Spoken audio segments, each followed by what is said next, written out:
in your observation of the best test takers, how long do you think they take for each section?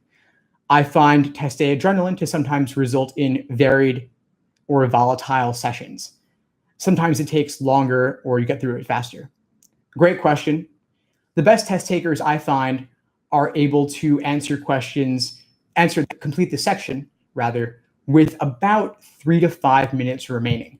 That's an ideal. It's not for everybody. Not everyone, even a 170 plus scorer, will do that. But that's a trend that I notice and one I've experienced myself.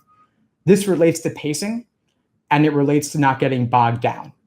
So pacing, logical reasoning, I would aim to complete the first 10 questions in about 10 to 12 minutes.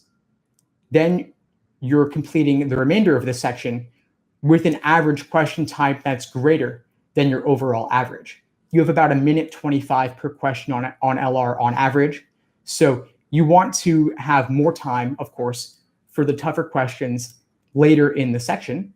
And you want to have a time bank. You want to have those 3 to 5 minutes at the end of the section so that you can go back and tackle the tougher questions that you would have previously skipped. So again, another tip embedded in there is skip questions. Skip the toughest ones.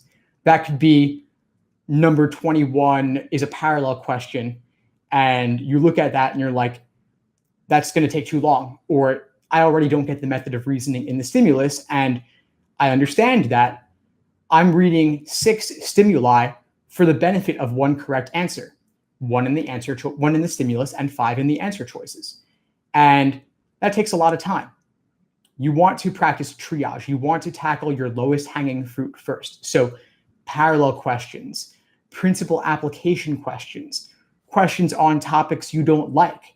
For me, it might typically be science or philosophy questions, where it's tough to parse out exactly what it means. And sure, with unlimited time or with 10 minutes in one question, you might figure it out, but there is stress, it's real, and the fight or flight response kicks in. And so if you find that you're getting bogged down on a tough question where you are investing more time and not getting a return on your time invested, it's time to have the mindfulness to put that aside and come back to it later. Maybe you'll get to it, maybe you won't, but at least it was your lowest hanging fruit, so it's valuable to save that one for last. I'll typically find that when I do an LR section timed under test day conditions, I might mark off 4 questions that I skip.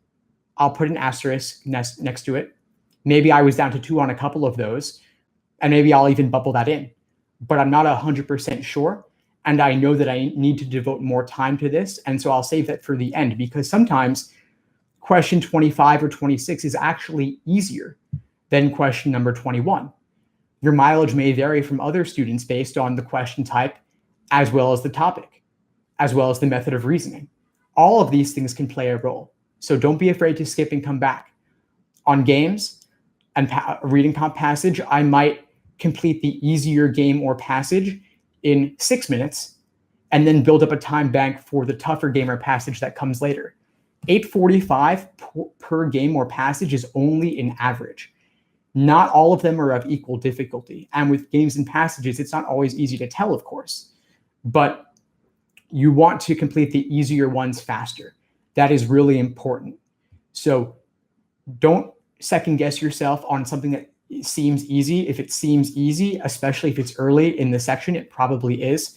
You're going to want that time for later, especially if you're aiming to complete all 4 games or passages and you're shooting for, of course, a 165 plus score. To cover the question fully, of course, section timing can vary. Not every LR passage is created equal. Same goes for the others. You might complete a section only at time, and that's fine. Maybe you don't answer every question. That's also fine. If you don't get to 2 of them and they were the 2 hardest, you're in good shape because you might have gotten those wrong anyway, and you did the best you could, and that's fine.